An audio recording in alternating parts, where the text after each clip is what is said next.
Well, well, well.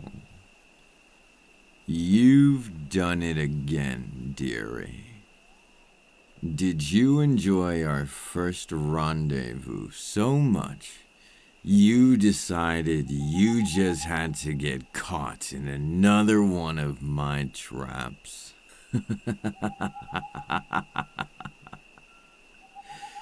And a bear trap at that. Oh, I can just imagine the amount of pain you must be in. The sharp teeth of its jaws piercing your skin.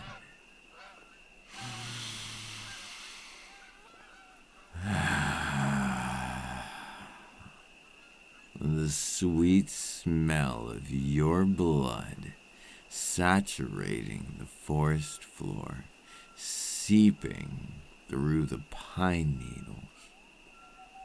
What a delicate combination. Like expensive perfume. What a waste. I suppose it can't be helped. But the mere scent is driving me insane. How cute. Seeing you struggle to stay on your feet makes you look even more pathetic than the snare did.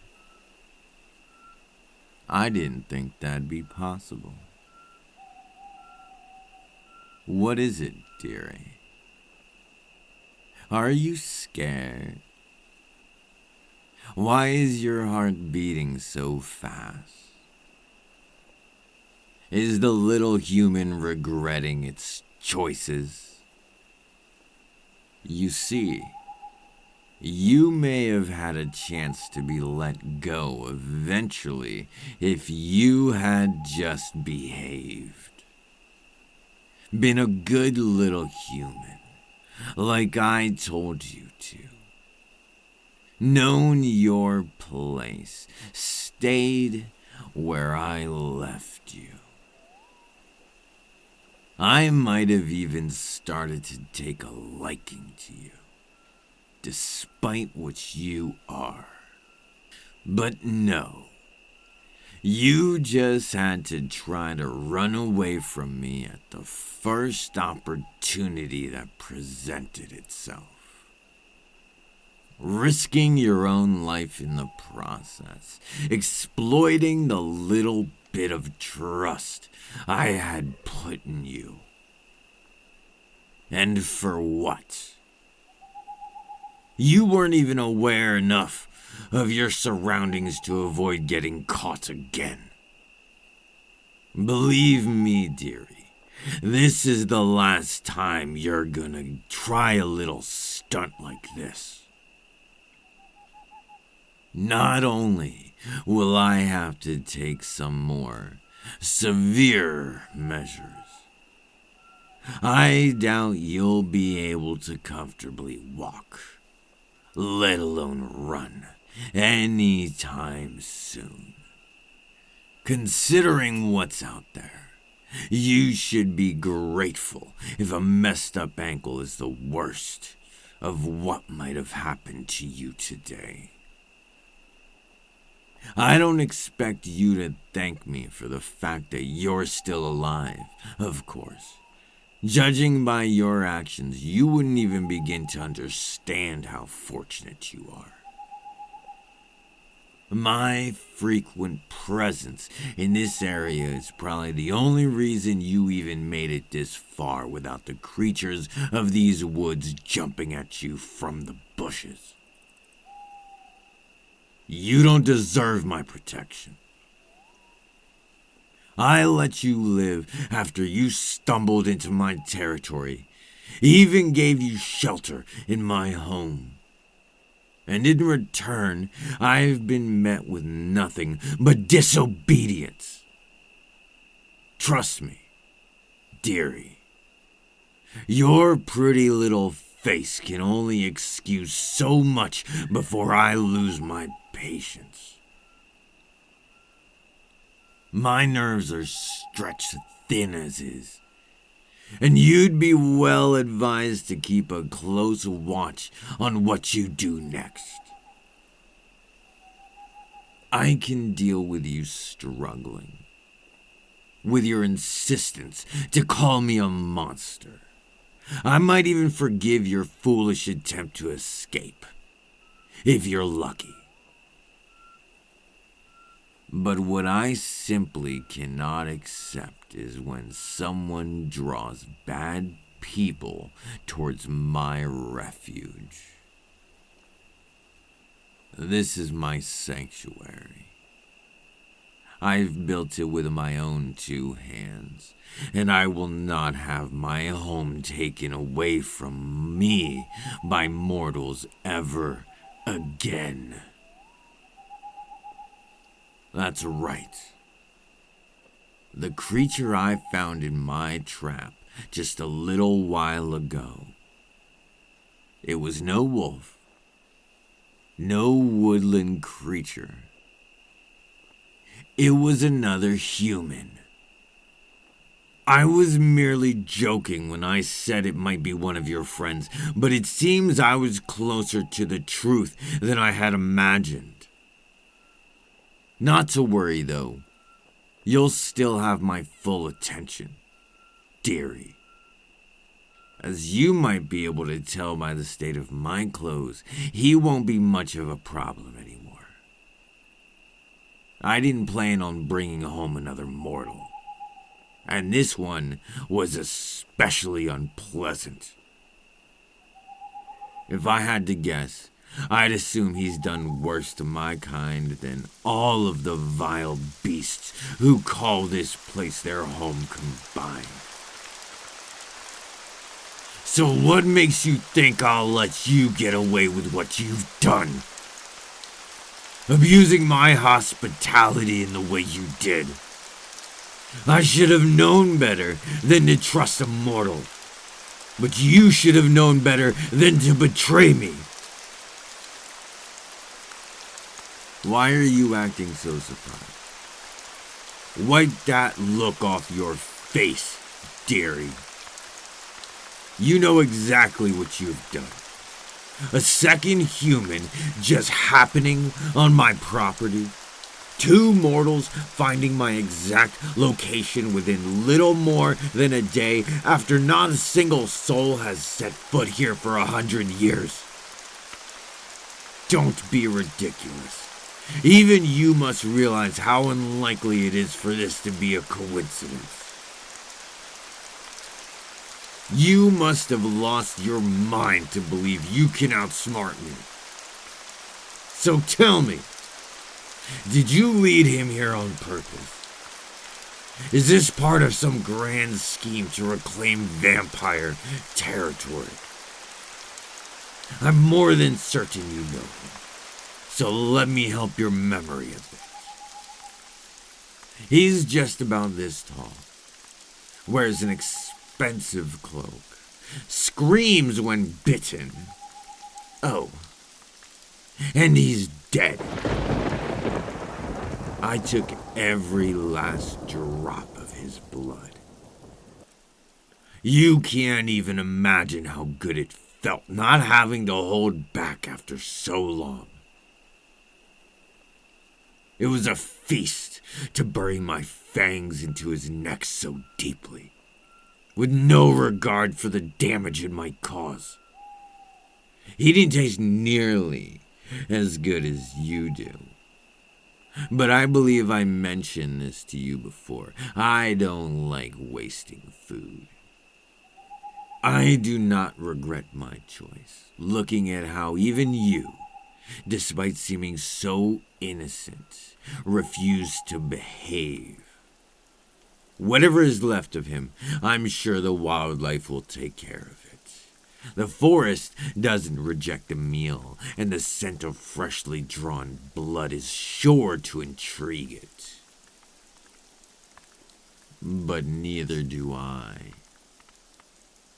Give me just one good reason why you shouldn't be punished for this.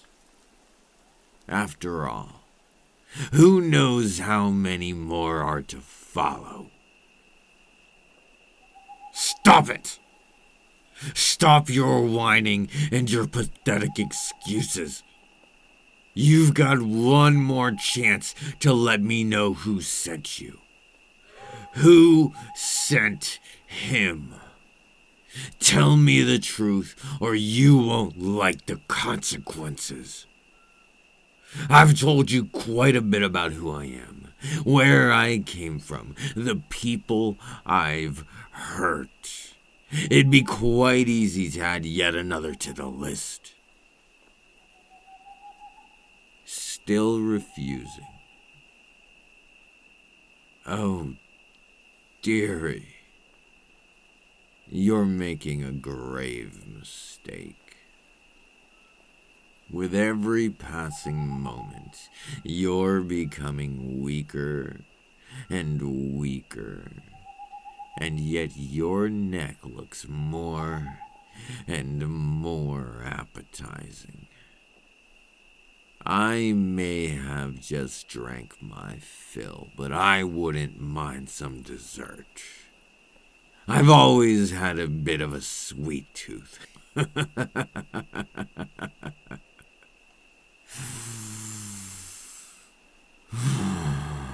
You'd make a fine treat.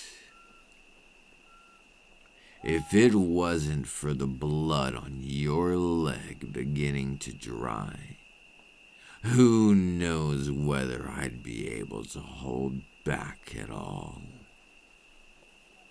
You do well to change your mind before it's too late, dearie. Very well. If I can't convince you with my words, maybe my actions will yield results. I won't kill you, of course. That'd be foolish. Dead men tell no tales, after all. The pain of turning, however, the excruciating feeling of your body dying, every muscle feeling like it's being torn apart and put back together in a new arrangement. Your brain rewiring itself to crave nothing but the warm, velvety, smooth sensation of blood against your lips. Now that might be just about enough to persuade you to tell me the truth, so I may have mercy on you and end your miserable existence right then and there. Your only option at this point is to start talking. Consider this your last chance.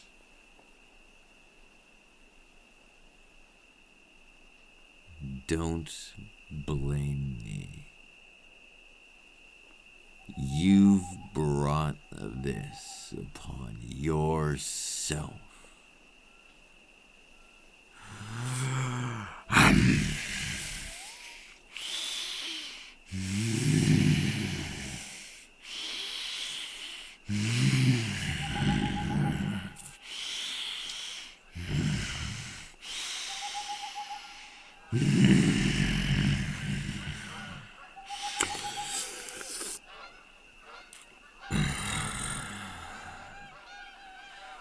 Just as delicious as the first taste. Seems your luscious flavor didn't simply stem from a sense of novelty after all, my dear. It'd be a pleasure to drink every single ounce of blood left in your body. And since you've lost quite a bit already, I'd advise you to keep that in mind. I can tell your knees are starting to turn weak, and I don't blame you. Even though the same can't be said about your stubbornness. Seems I'll have to help myself to another bite.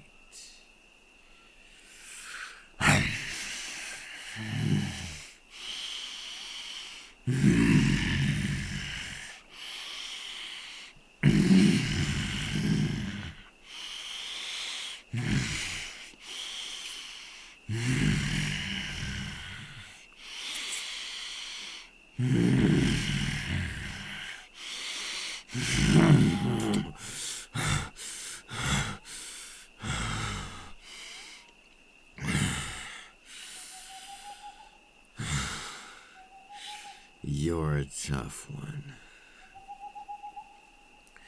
You don't know when you're looking death right in the eye, do you? Don't overestimate yourself. There's not much more you can endure, dearie. Believe me, I know exactly when it's time to stop. And that moment has long passed.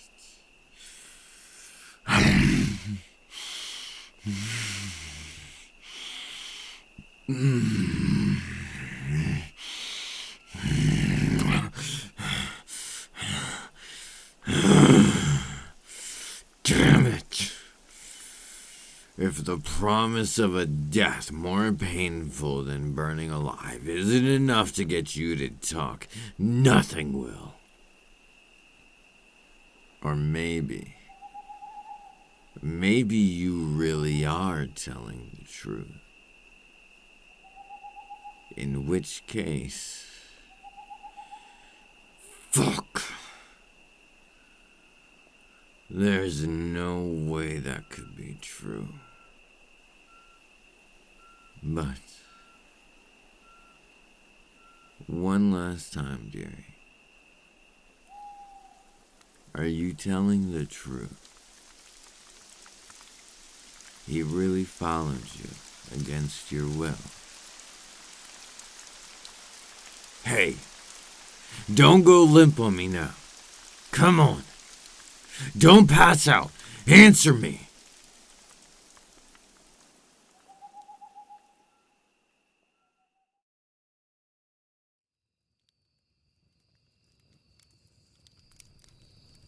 Huh? You're awake. Thank the Lord. Stay down. There's no need to panic.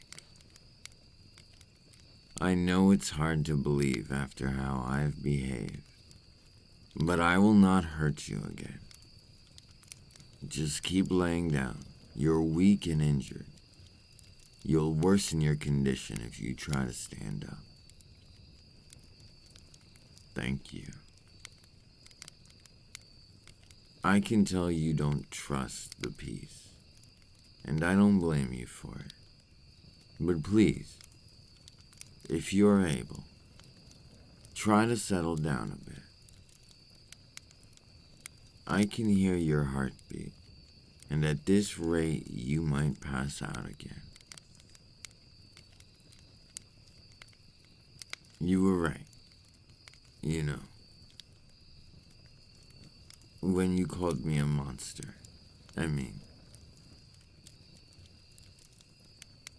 I spoke of remorse, of treating you the way a sentient being deserves.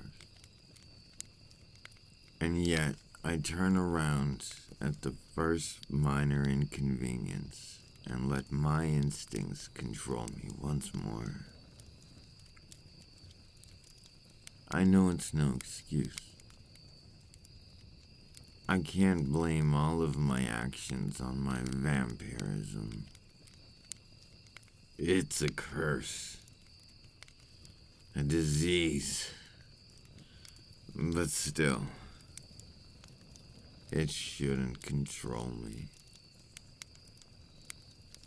After all this time, I should have gained the willpower to keep it under lock and key. I let history repeat itself time and time again. It's like I'm unable to learn from my mistakes. I apologize. I know an apology doesn't make up for the harm I've caused, but still, I truly, sincerely apologize. I told myself if I couldn't let you go, I'd at least harm you as little as possible. And now look at what I've done. I've drank more of your blood than I probably should have. It's close to a miracle for you to still be alive. Well, alive as a human, that is. I was worried I might have gone beyond the point of no return and passed on my curse. But it seems you just barely scraped past a fate worse than death. I don't expect your forgiveness. When I saw that other human, I lost all rational train of thought. He yelled some incoherent things about being led here on account of a hint, cursed at me, acted like I had to bow before him. And before either of us knew it, he was dead. I haven't had such a large amount of blood in centuries. It was more than enough to cover my senses in that red veil of bloodlust and blind rage that I used to experience so often. When I finally pulled myself away from the temptation and anger, it was almost too late. I should have believed your words, dearie. I should have known that you hadn't conspired with this mortal who seemed to bring nothing but evil with him. Your words seem truthful, dearie. Now that I can see with a clear mind, I realize this. Being followed by such a villainous person might just be about the only reason you'd ever consider setting foot into these woods. Who is he? A bounty hunter? Assassin? An executioner, even. Whatever may be the case, he must have been more than determined to track you down. There's no way he'd take such a risk to simply catch a thief. The price on your head must be more than handsome.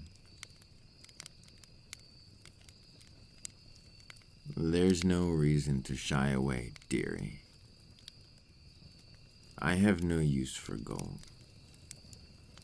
Even the most abundant riches or shimmering diamonds are no use to someone like me. I thought about what I should do while you were sleeping. I don't want to simply tell you how deeply I regret what I've done. I want to show it to you. Despite what I think of the mortal race, prying open that bear trap and wrapping your wounds may be a start, but it won't be enough to stop you from wanting to escape again. I've played with the thought of letting you go once you recovered, but I doubt that is a good idea. If your pursuer was relentless enough to follow you here, then I'm certain more are to come. And besides, this doesn't mean I've abandoned my original intentions for your use to me. I need you, so I may keep my cravings under control. A lack of blood after what I've consumed today may cause me to lose myself completely all over again.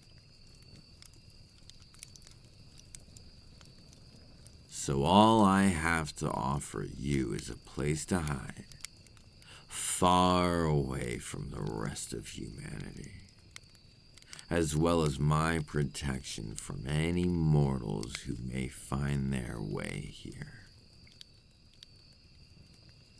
I don't care who you were or what you did in the human world.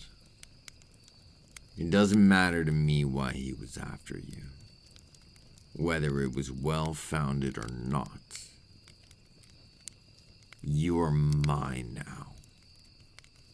You'll belong to me for the foreseeable future. I see no use in letting you run straight into the arms of certain death. You taste too good to go to waste over whatever these humans deem to be justice. So until I find a way to break my curse, and won't require your services anymore, welcome. Make yourself right at home.